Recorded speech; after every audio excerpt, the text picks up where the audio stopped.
So like Rob, I've spent a lot of time on the vendor side, except for one of my more recent careers, which was running a test lab called NSS, where what we did was we tested to see what actually worked.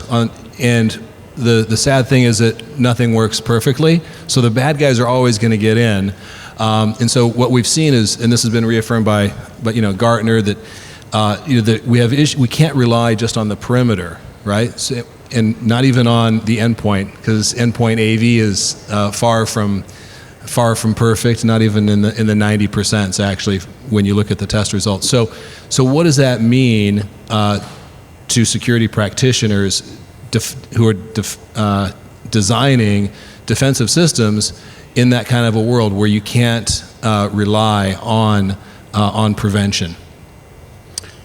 Well, I think, not only is securing your perimeter insufficient for achieving overall security, but as we were talking about earlier, like antivirus, anti-malware solutions, most of those are kind of considered dead by advanced security practitioners because the attackers are just getting too advanced. So I think a lot of companies are shifting towards a strategy of detection and security analytics rather than point solutions that will provide the security for themselves. And since most businesses are unique in the applications that they deploy and the services that they provide, you really need to be building your own security intelligence and your own type of sensors in order to detect the threats that are specific for your industry.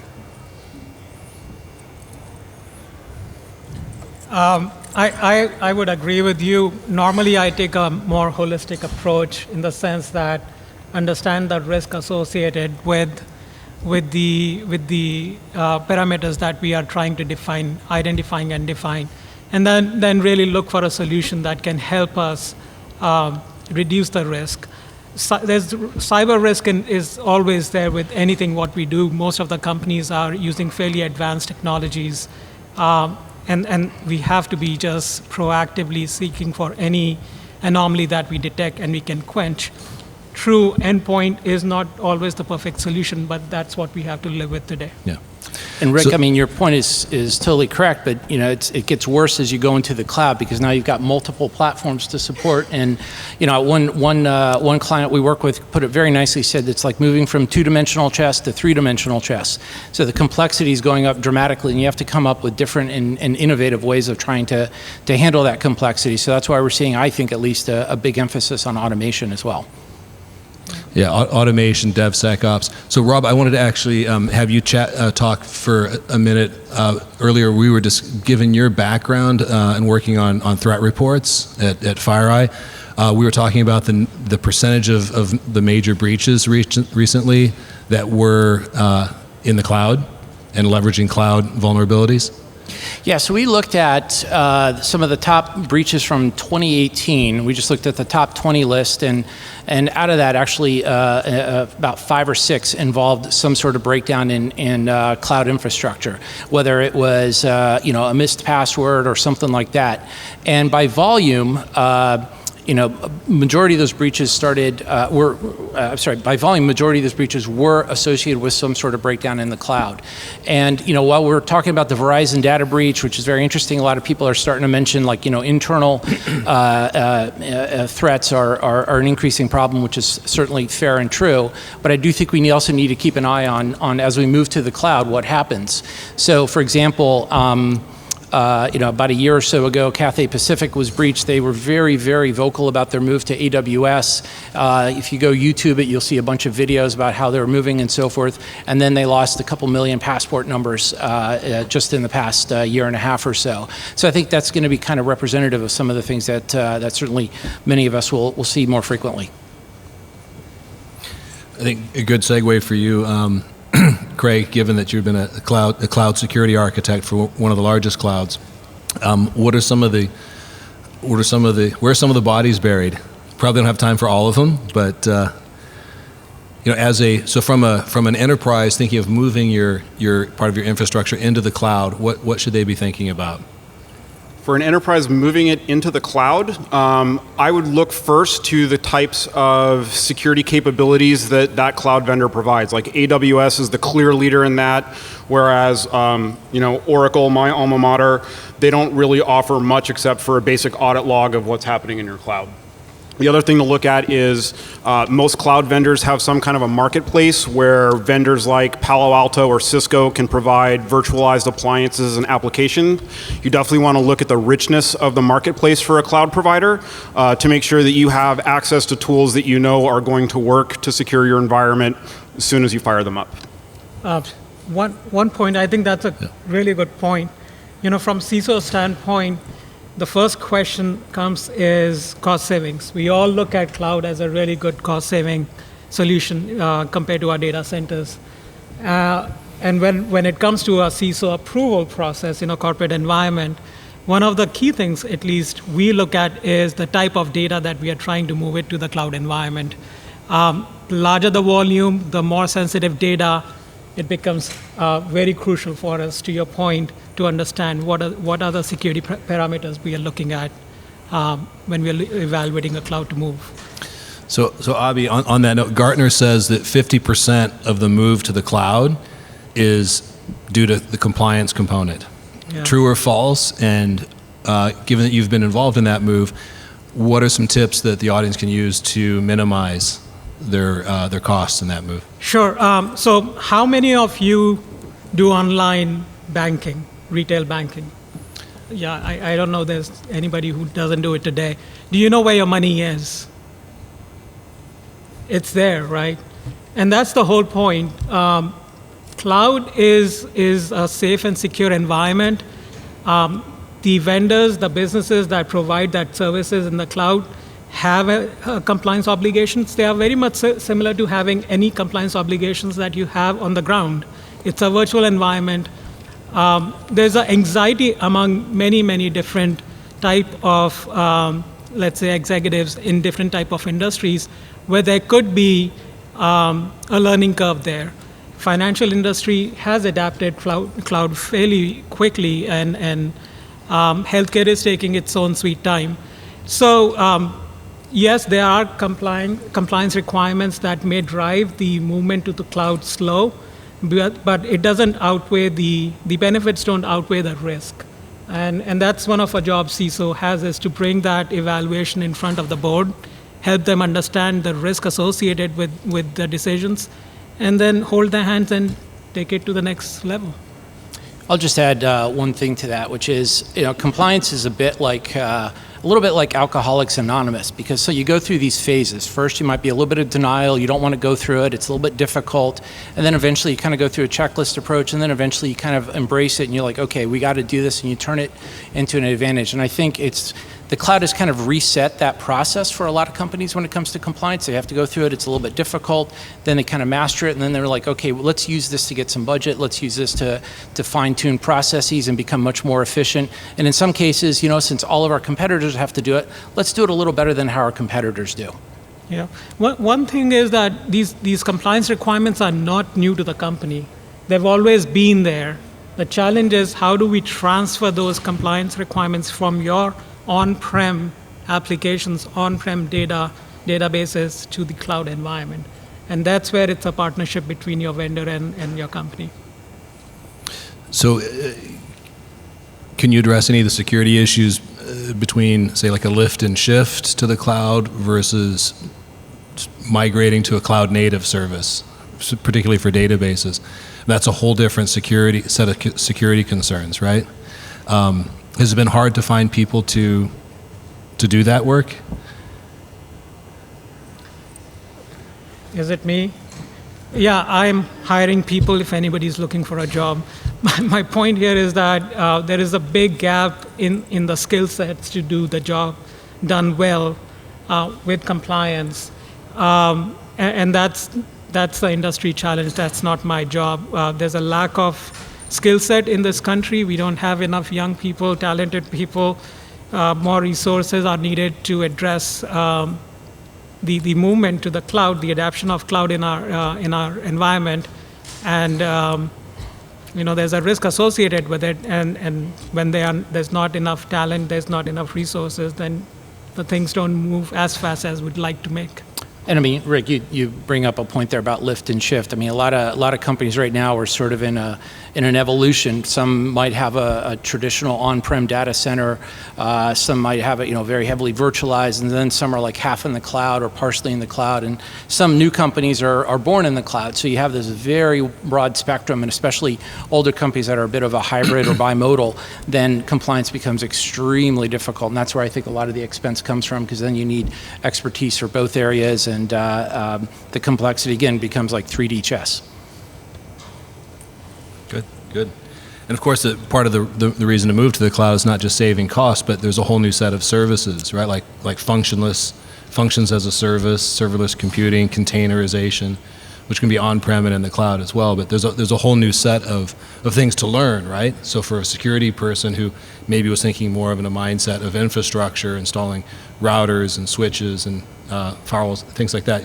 Did you want to comment on I think the growth curve? One of the challenges is that when in your on-prem environment, you have control over your infrastructure. So something like a network tap, where you can send some of the traffic to a malware sandbox and some of the traffic to your IDS solution and another set to a network flow analytics tool. That type of technology infrastructure is not available in the overwhelming majority of clouds out there. So that forces your security practitioners to rethink what has been working for the last 15 or 20 years and come up with ways to work around that. And that often depends on the cloud provider providing that sort of interface to you, which becomes a very important criteria for who you select. Right. And the reality is, everyone, it's a journey, right? No one just jumps to the destination. So hybrid cloud so some legacy on-prem, some testing in AWS and maybe Google or Azure, right? And so we're seeing a lot of hybrid and multi-cloud environments. And so how does that impact strategies when you're trying to lock down your security in maybe in a zero trust model or reduced privileges type of scenario? I can say that it's not always really easy to take the first step, but we have to start the journey. It goes through a very stringent old discipline process, which is risk assessment. You look at what are the different processes that are being moved to the cloud associated with the type of data, how many people have access to it, for what purposes.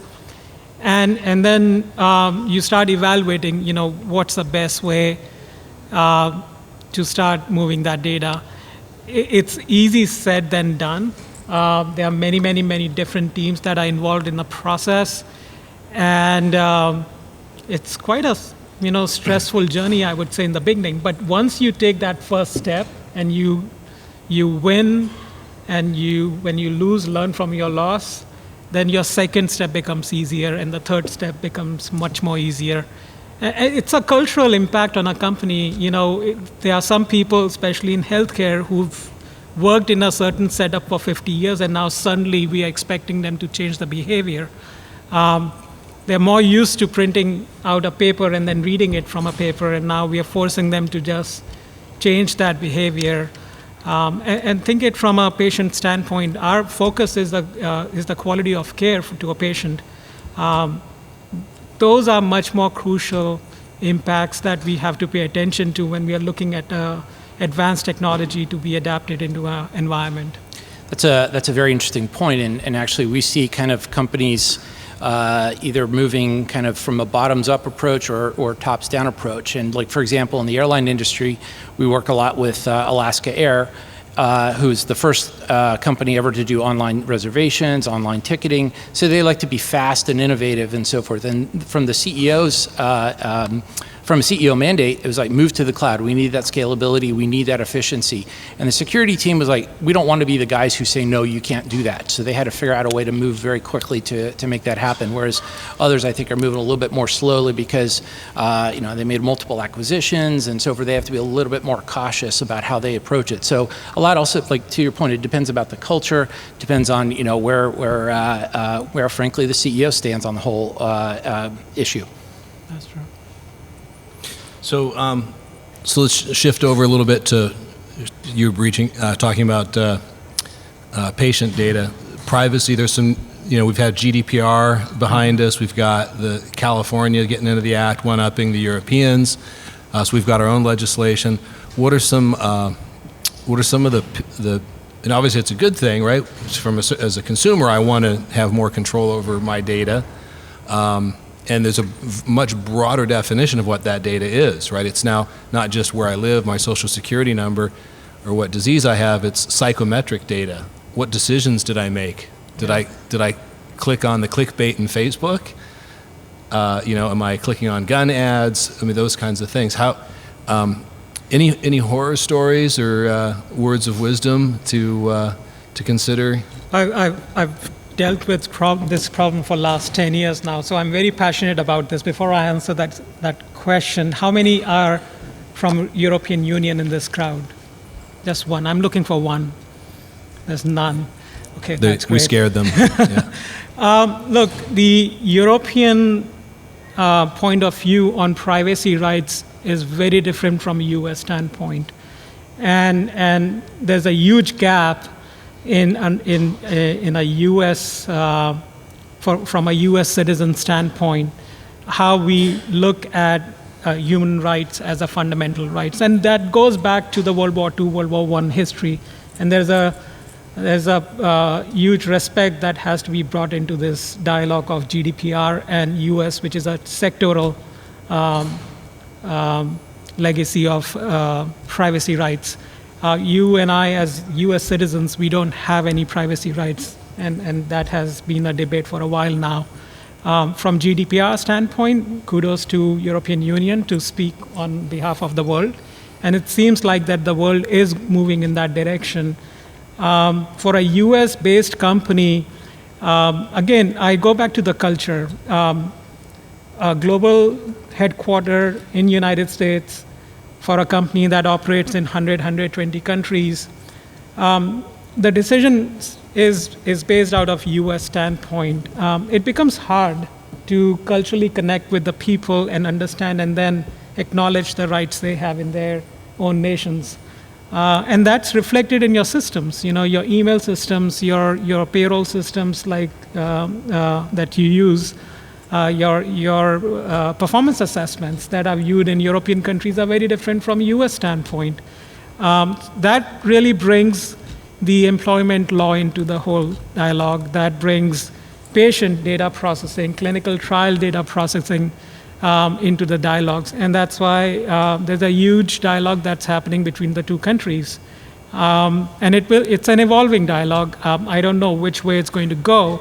The reality is that US-based corporations, if you are operating in Europe or other parts of the world, you have to somehow start bringing that policies, that compliance into your environment. And normally what I have seen corporations now doing is that they bring their counterparts from Europe into the United States to establish privacy programs. That's a growing trend. It's not going to go away. Bay Area is one of the most fascinating places I liked when I chose to move here 2 years back, is because the technology is born here, and it's very, very important for anybody who's building up a global solution or has a dream of building up a global solution. They start paying attention to what the rest of the world feel about how they like to be treated.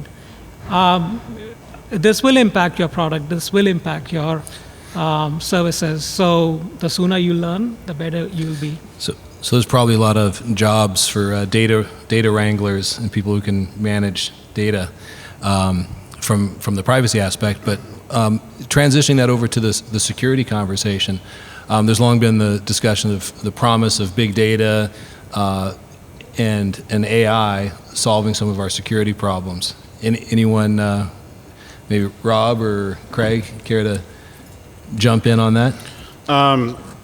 I first started using AI for security use cases back in 2013 using a product called Prelert. They were a company that was recently acquired by Elasticsearch. I think AI has there are a number of security use cases that artificial intelligence and machine learning can solve effectively. There are also a large number of security use cases that either a human being can define very clearly that this is a threat, that deserves to be an alarm, or it requires a human mind to see different visualizations and alerts and logs and tie them all together in a way that would be nearly impossible to train a machine. When we were talking earlier, they said, that some people are looking at machine learning and artificial intelligence as a way to automate their security orchestration, which has been sort of a hot area of security for the last couple of years.